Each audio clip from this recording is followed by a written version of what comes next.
kalau berbisnis atau pebisnis akan menghadapi permasalahan-permasalahan yang begitu kompleks agar bisnis tetap bertumbuh. Begitu juga pegawai atau karyawan yang ada di dalam bisnis tersebut, ini tentunya akan mendukung bisnis yang bertumbuh sesuai dengan keinginan dari pemilik bisnis tersebut. Nah, dengan adanya seperti itu, dengan mengejar target yang ditentukan di dalam bisnis, maka akan banyak eksekutif tentunya, baik itu pebisnis maupun eksekutif puncak di dalam sebuah perusahaan, atau mungkin yang bekerja individual, akan menimbulkan stres. Bisa jadi kalau ini terjadi stres, maka akan berubah tabiat. Bisa itu tabiatnya lembut, bisa juga tabiatnya itu kasar, bisa juga toleran, tidak toleran, bahkan diktatorial di dalam mengambil sebuah keputusan. Nah, ini akibat dari pola hidup atau gaya hidup yang terjadi.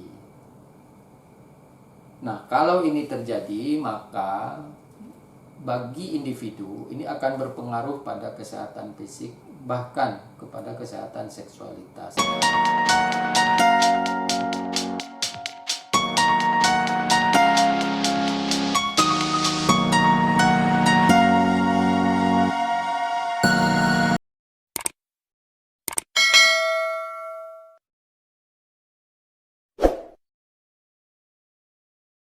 Assalamualaikum warahmatullahi wabarakatuh. Ketemu lagi dengan channel MIS Video. Channel ini memberi edukasi dan tantangan bagi dunia usaha dan bisnis menuju pertumbuhan dan kesuksesan bisnis. Dunia usaha makin kompleks di era globalisasi dan revolusi industri 4.0 yang semakin cepat berubah. Hari ini kita lihat banyak perkembangan di dalam kehidupan masyarakat. Naik, turun, naik, turun, naik. Apa yang naik? Kita lihat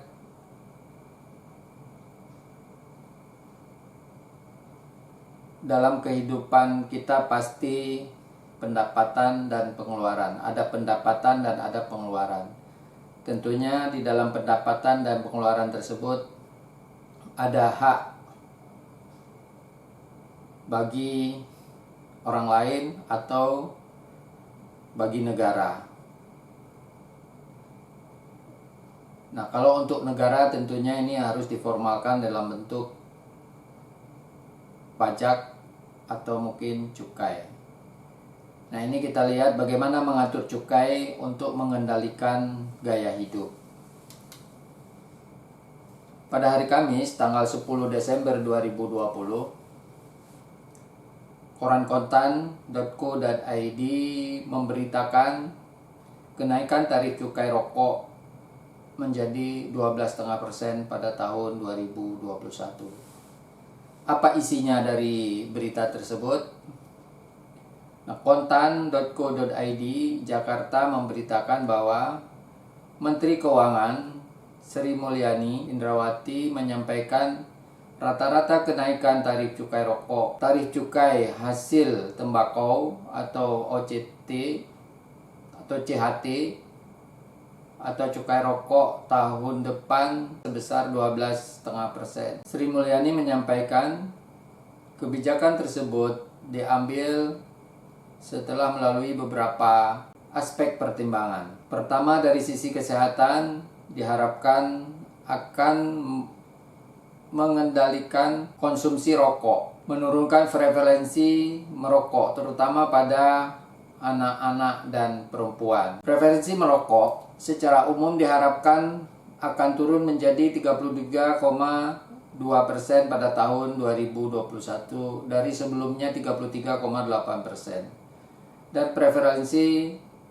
merokok untuk anak-anak usia 10-18 tahun akan tetap diupayakan diturunkan sesuai target RPJMN, yakni 8,7% pada tahun 2024. Kenaikan cukai hasil tembakau akan menyebabkan rokok menjadi lebih mahal atau indeksnya naik jadi 13,7% sampai 14%. Sehingga makin tidak dapat terbeli, kata Menteri Keuangan dalam konferensi pers kebijakan cukai 2021. Kedua, kebijakan cukai hasil tembakau memperhatikan aspek tenaga kerja, utamanya bagi industri sigaret kretek tangan yang penyerapan tenaga kerjanya sebanyak 158.552 orang. Makanya tarif cukai sigaret kretek tangan tahun depan tidak naik. Ketiga, kebijakan kenaikan cukai hasil tembakau ini memperhatikan aspek para petani. Ketiga, kebijakan kenaikan cukai hasil tembakau ini memperhatikan aspek para petani, kata Sri Mulyani. Sasaran kenaikan tarif cukai memperhatikan tingkat serapan tembakau dari petani lokal. Kenaikan tarif cukai SKT yang lebih rendah atau yang tidak naik diharapkan akan memberikan kepastian pada penyerapan hasil tembakau para petani. Nah, kalau kita lihat dari berita tersebut, kita terlebih dahulu coba kita memberi pengertian atau menganalisis apa sih fungsi cukai. Kita lihat bahwa sebenarnya secara filosofis fungsi cukai adalah untuk mengendalikan upaya mengurangi konsumsi rokok dalam rangka meningkatkan taraf mutu kesehatan masyarakat, bukan semata-mata untuk mendapatkan pendapatan negara atau fungsi budgeter. Terlebih jika kita membicarakan cukai, sebenarnya yang dipungut untuk mengurangi atau mempengaruhi perilaku konsumsi atau penggunaan produk tertentu. Ini dikatakan oleh Notion di tahun 2005 di dalam bukunya adalah Theory and Practice of Exercises Taxation. Nah, kalau kita berbicara tadi kita lihat secara filosofis seperti itu, nah berarti kita ini sebenarnya adalah berbicara gaya hidup, sehingga gaya hidup ini dikendalikan oleh cukai sebenarnya. Nah, ini begitu juga mungkin pajak juga bisa dilakukan seperti itu.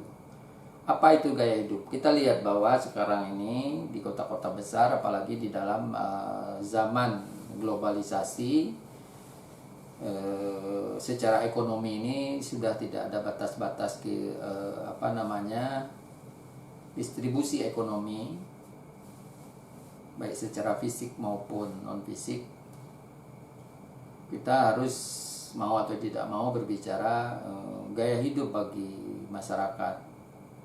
Nah, gaya hidup ini akan mempengaruhi pada beban kerja. Nah, setiap orang sekarang ini adalah bekerja atau berbisnis. Dua itu adalah dalam rangka mencari kehidupan atau penghidupan bagi setiap keluarga.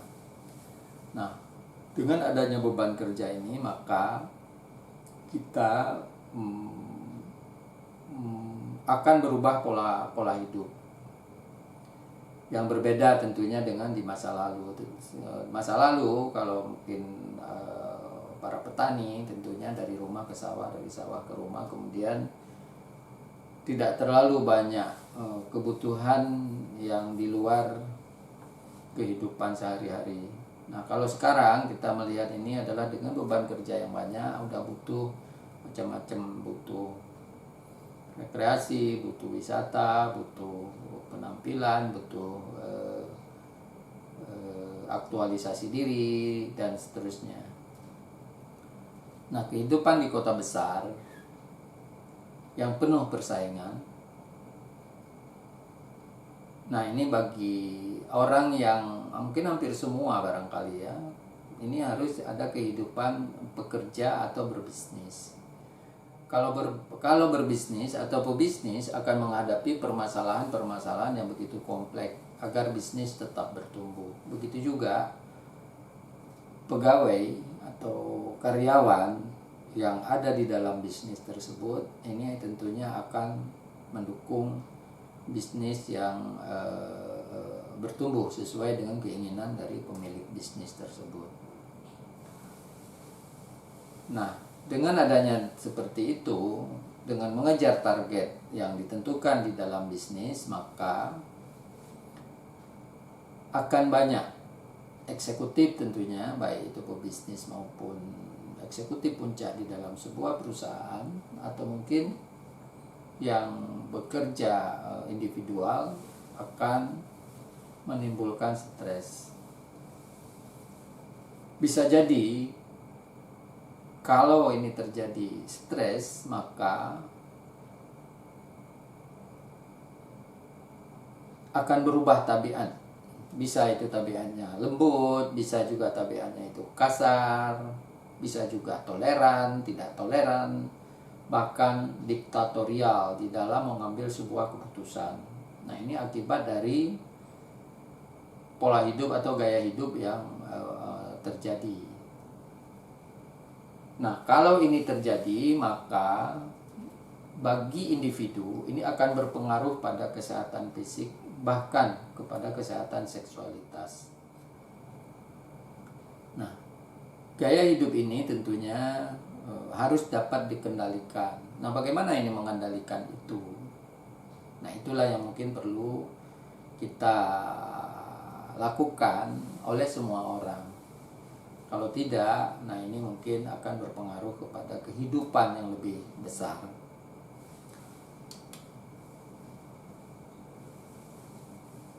Nah, kalau kita atau saya pernah membaca sebuah buku yang ditulis oleh atau dikumpulkan artikelnya oleh Kompas yang dibukukan, yang berjudul Hidup Sehat bagi Eksekutif. Nah, kumpulan artikel kesehatan tersebut berkaitan dengan stres, seks, dan kebugaran. Nah, di dalam buku tersebut dijelaskan bahwa stres itu ada 17 artikel, bayangkan, ada 17 artikel. Kemudian seks ada 23 artikel. Kemudian untuk kebugaran ada 16 artikel. Nah, ke-16 artikel tersebut atau ke seluruh artikel tersebut yang berjumlah 56 artikel tersebut, tentunya ini adalah bahan, mungkin salah satu ya, bukan satu-satunya bahan yang dapat digunakan untuk mengendalikan kesehatan bagi eksekutif. Kenapa? Karena perusahaan atau pebisnis harus tetap eksis atau tetap bertumbuh atau tetap jalan, karena kehidupan itu tidak bisa berhenti. Berarti perusahaan juga harus jalan, berarti pebisnis ataupun karyawan juga harus bekerja. Nah, dengan demikian maka jika pajak atau cukai naik, maka biaya penjualan akan naik. Yaitu akibat dari hubungannya antara cukai dan kehidupan. Tentunya operasional perusahaan akan terpengaruh karena diprediksi akan terjadi penurunan penjualan jika pajak atau cukai itu naik. Sementara perusahaan harus tetap berjalan dan harus tetap bertumbuh.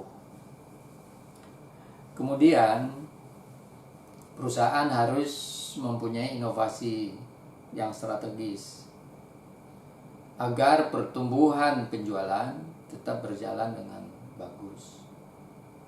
Karyawan dan operasional perusahaan tetap berjalan. Dengan demikian, skill atau keterampilan karyawan harus ditingkatkan yang mampu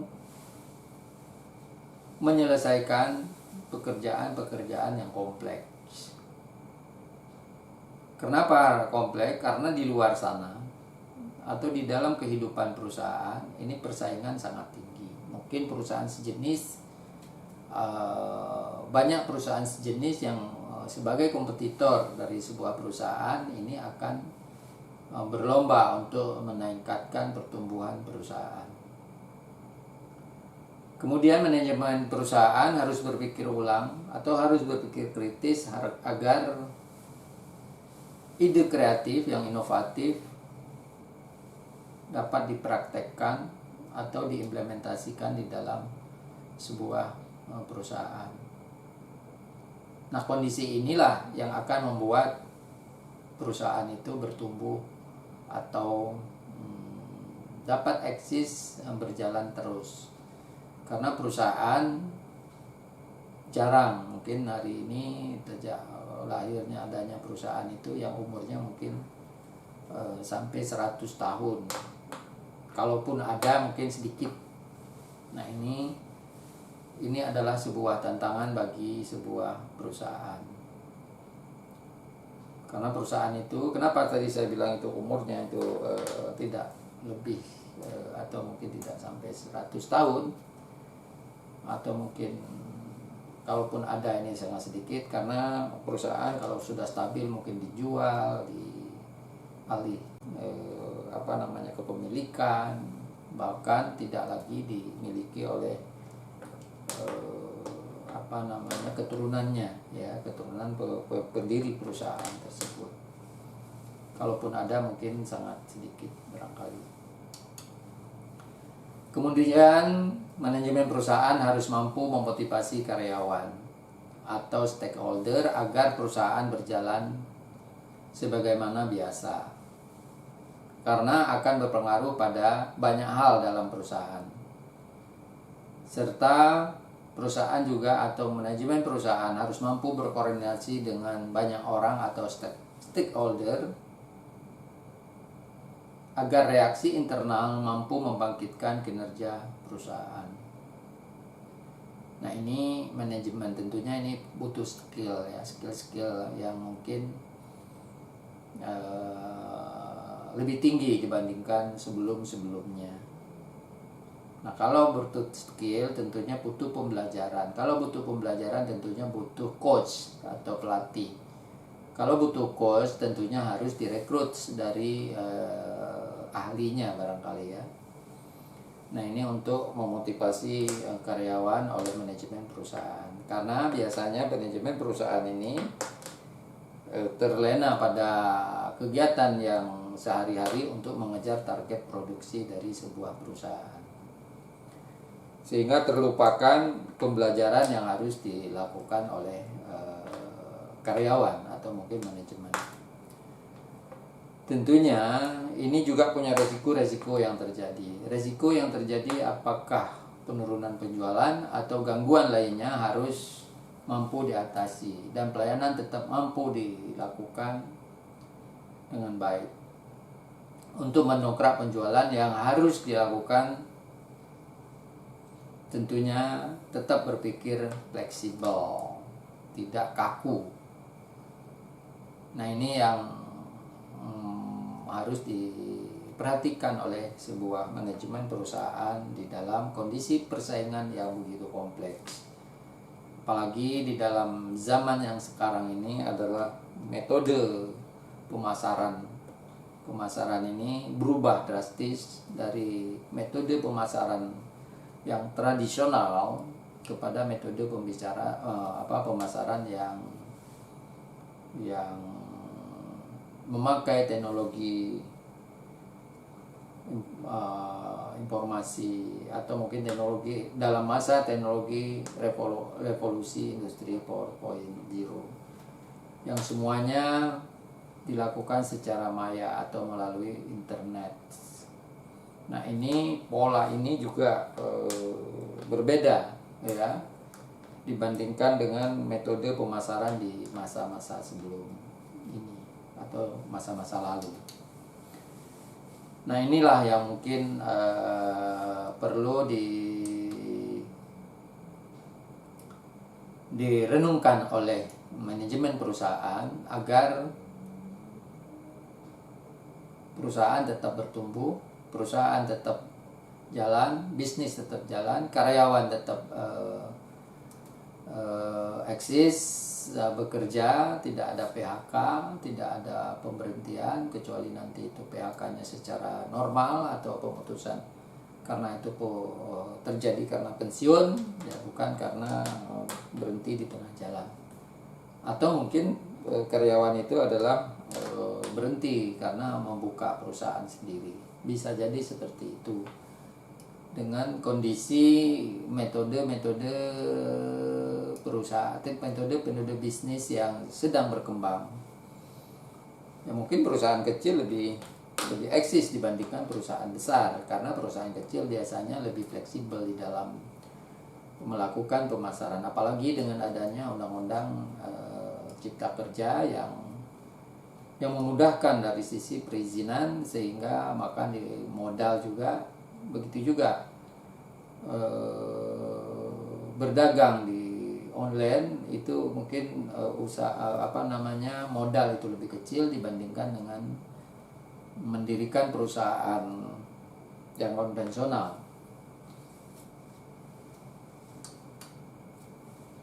Nah, inilah mungkin perlu kita renungkan bagi setiap usahawan atau mungkin pebisnis atau mungkin bahkan karyawan di dalam sebuah kehidupan yang sangat kompetitif di masa-masa yang sekarang ini terjadi di dalam lingkungan masyarakat kita. Mau atau tidak mau, ini pasti akan terjadi. Pasti akan terjadi, mengingat lingkungan bisnis atau lingkungan kehidupan kita ini adalah berubah. Siapa yang tidak mau berubah, tentunya akan akan dirubah oleh perubahan itu sendiri. Nah, ini akan membuat kita ini adalah inovasi, siapapun dia. Karena kehidupan ini kalau kita tidak mengejar, tentunya akan dijepit oleh kehidupan sendiri. Nah, kalau kita ini terjepit, maka tentunya kita ini harus tetap hidup di dalam lingkungan kita. Nggak bisa kita itu adalah berharap pada orang lain tentunya ya. Kita ini bisa melakukan itu untuk diri kita maupun untuk keluarga kita. Ya, apalagi di dalam sistem pegawai negeri sekarang ini penerimaan pegawai ini tidak, antara pensiun dan yang diterima itu tentunya tidak seimbang. Kalau mungkin pensiunnya 100, bukan berarti itu harus diterima 100 sekarang, cuma mungkin di bawah itu atau bahkan separuhnya. Nah, dengan demikian maka peluang usaha adalah lebih besar, atau peluang usaha itu adalah salah satu jalan untuk kita itu tetap hidup atau sebagai penopang hidup di dalam kehidupan ini. Demikian yang dapat disampaikan. Terima kasih kepada pemirsa yang telah menonton dan mendengar dan serta menginspirasi pemirsa dari ulasan saya ini. Sekian. Assalamualaikum warahmatullahi wabarakatuh. Jangan lupa subscribe, like, share, tekan tombol loncengnya agar kita itu tetap bisa membuat video-video baru berikutnya.